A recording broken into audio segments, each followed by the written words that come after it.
Bye-bye.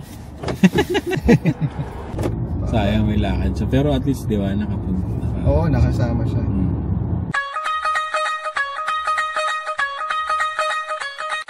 Pero marami pang bakanting lote, yun sa likod. Ano yan eh, mga biniling farmland yan.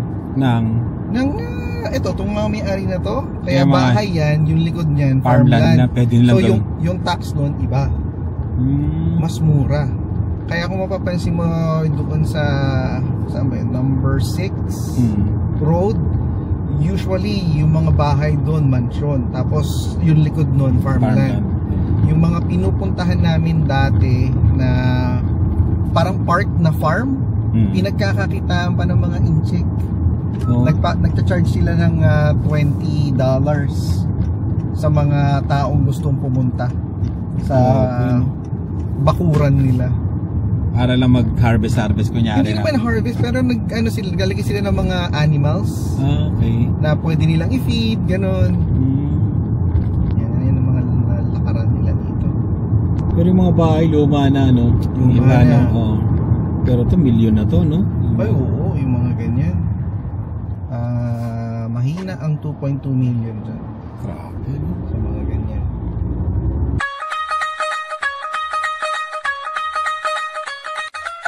So si Tyrone ba, matagal mo nang kakilala? Hindi. Ano lang din, nanonood lang din. Na-interview namin sa Spot Pin. Oo nga, napanood ko din yan eh. Pero simula doon mo na siya nakausap. Kayo, hindi pa kayo kayo, hinihintay namin kayo. Pag nagka-bakante kayo. Pag bumalik na si Ina sa Pilipinas. Hindi muna kami nag-i-interview kasi ngayon eh. Tsaka busy kayo eh. Kaya hindi ko maintindihan ko na ang dami niyong ginagawa eh. Dami talaga. Busy-busy yan eh. Ang kabi, parang minsan ang iniisip ko, imbis na halimbawa ganyan, nag-vlog ka, iniisip ko kung ano kaya yung next na pwedeng maging bakasyon. Gusto ko magkaroon ng oras na ganon, na yun lang yung iniisip mo. Pero kayo parang talaga talagang puspusan eh, walang tigil. Everyday eh, no? Everyday. At iba-iba pa yun. Oo, hindi lang yan. Hindi lang isang channel yung usapan nyo. Oo. Yung sa Spot Pinoy kasi, yan. Nag-uusap-usap schedule. Kung ano yung tumugma. Tapos doon sa Carino family, yun, pagka minsan mauubusan ka rin talaga eh. Minsan tatama rin ka rin na alam mo, mawawalan ka ng iniisip na kasi minsan nabibisi ka eh. Sa ginagawa, hindi mo naiisip na mag-document na o mag-vlog. Minsan sobrang busy mo na. Yun. Pero hindi halata sa'yo na nabibisi ka. Sobrang dami mong ginagawa, Mark.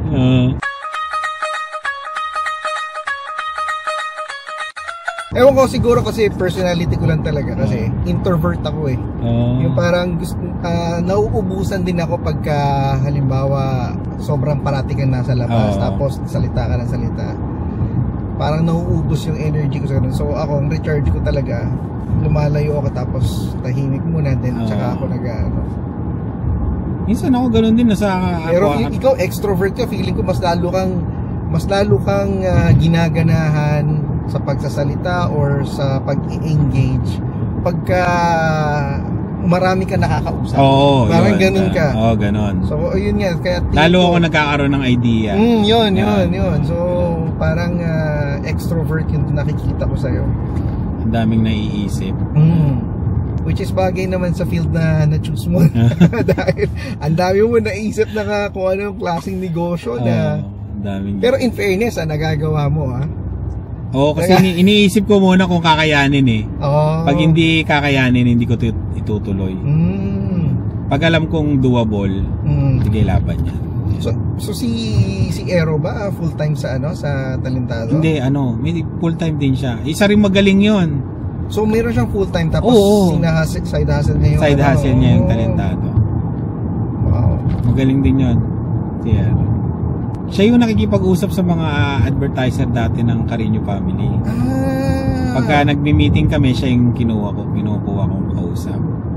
Okay. Tapos 'yon.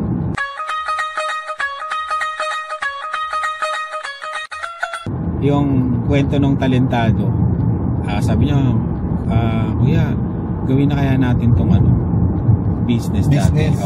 Pero last 2 years ago pa yon. Kaya sabi ko sa kanya, wala pa tayong network. Yung hindi pa masyadong Kaya itong January, itong year na to, sabi ko, pwede na tayo. Doon ko sinimulan. Tsaka doon ako naghanap ng mga tao. Ako lahat naghanap ng tao. Katulad ngayon, kinausap ko kayo, di ba?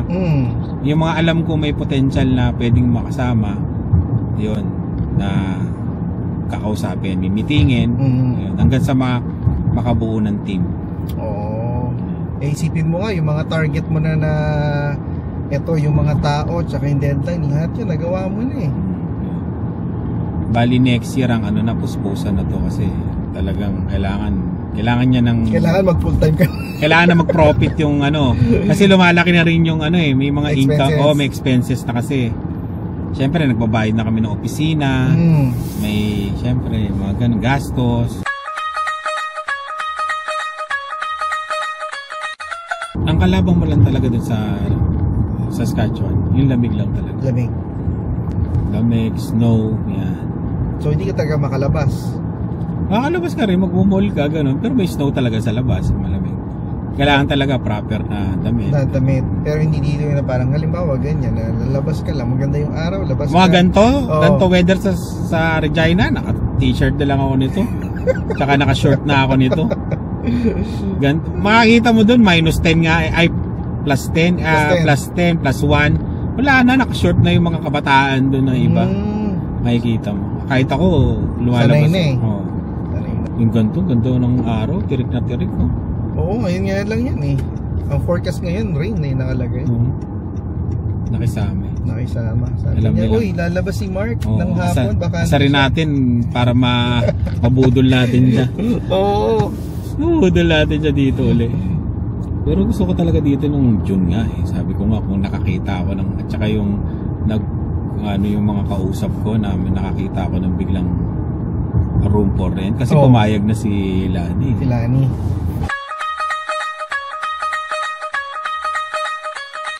Wala natin si Mark at saka si Paolo dito sa Cannery Museum.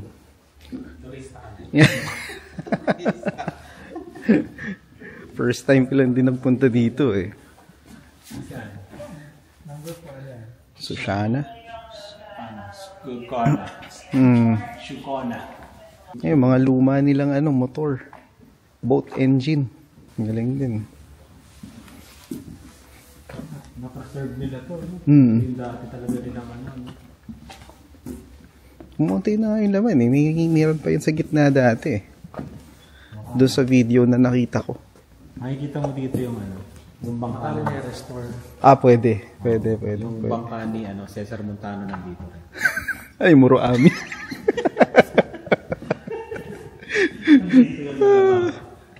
Hindi mo pag ganun ang itsura nun? Wala ko. Tignan natin yung kabila. Sa kabila, meron pang may mga sound effects. Ginagawa sila ng activity. Luggage? Ay, ano yung tawag doon? Yung manibela nila, manibela ng boat. Ayan na, si Pao. Buhay of OFW. Skill do. Di bagay pa. Pang-office ka. Totoo. Pang-office ka talaga. Naabutan mo ba yan, Mark? Kami, may typing class kami. Naabutan ba yan? Naalala ko yun. Typewriter. Kailangan meron kang, a number of words na kailangan mong i-type. Yun. Naabutan ko nga yung sa computer, yung MS-DOS. Ako din. Diba? Yung mga MS-DOS. Yeah. Punta kayong typewriter, electric. Mayaman. Iba talaga. Yung hindi mo naabutan tapos yung type mo pa yung parang correction paper. yung mga floppy disk. Sintahin mo pa yun. Yung mga floppy disk. Floppy A, yung gano'n. Naabutan mo na yan, Yung manipis pa, saka yung medyo manipis. Yun, Pag yung manipis, pang mahirap. Tapos sikat ka nun pag yung naka-ano ka, Winamp. Oo, yun, no? MP3. MP3, no? Oh. Pag naligaw na lang ako, may message kita pare, ha? Sige, sabihin mo lang. Ang lapit ko lang, oh. Okay, sige. Salamat. Okay. Thank you. Oh, ano ba yan? Ingat. Sige, thank you, Mark. Liliwaliw muna ako. Okay, sige. So, yun na nga, tapos na, no? At na-meet na natin si Mark. So, kanina kasama natin si Tyrone at saka si Paulo Bihasa. Nakakatuwa lang kasi first time ko na magkaroon talaga ng oras para makakwentuhan yung mga alam kong kasabayan ko sa interest, no? Which is either nagvo-vlog or gumagawa ng content. So, si Joyce nga nag-message sa atin kasi sabi niya, nagre-request siya na bago daw sana ako umuwi, bumili ako ng gift wrapper. Naubusan daw siya ng gift wrapper kasi nga may attendan kami na Christmas party mamaya sa side nila Joyce. So, dadaan muna tayo sa Shoppers para bumili ng gift wrapper. And then, after nun, tsaka na tayo uwi. So, kanina nga, no, na ihatid na natin si Mark. No, kasama natin si Mark, si Tyrone, at tsaka si Paulo. Nakakatuwa lang na dahil nga nakadating si Mark, nagkaroon tayo ng pagkakataon na makasama yung ibang mga kilala natin dito sa Vancouver mismo.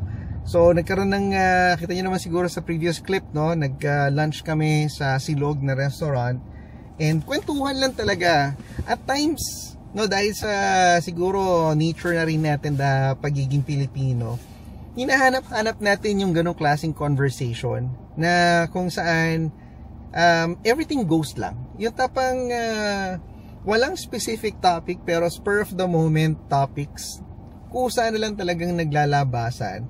At yun yung parang napapagkwentuhan nyo talaga. So yun yung I think kagandahan nung pagbigla ang pagkikita namin. Kasi originally ang magkikita-kita sana is ako, si Mark, at saka si Isay. Isay, hopefully you're feeling better, no? Alam ko medyo sumama yung pakiramdam mo. Sana umaayos at bumubuti na yung pakiramdam mo. Sayang at hindi ka nakasama sa kwentuhan kanina. Sana sa uulitin. Lagi ko naman binubuyo si Mark na Mark, punta ka naman dito sa BC ulit or consider nyo din na mag-move dito sa BC or sa Richmond particularly para at least magkakalapit tayo. So open naman siya, no, na i-explore ang paglipat kasi sabi nga niya last time na nagpunta sila dito parang talagang konti-konti na lang nabubudol na siyang lumipat.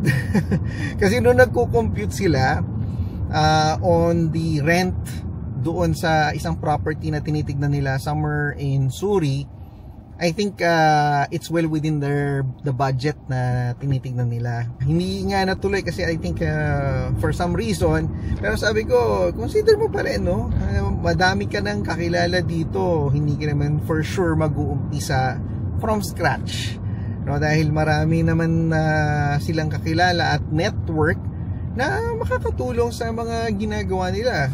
And to think na meron silang mga other, I guess, things na pwede nilang kunan ng income, which is number one, pwedeng mag-Uber, di ba? And since meron ng experience si Mark at saka si Lani, I don't think mahihirapan silang makahanap ng work, di ba? So, yun. Siyempre, konting budol-budol to see if makonsider nila na pumunta makalipat na lang sila dito para at least magkakalapit na kami dito.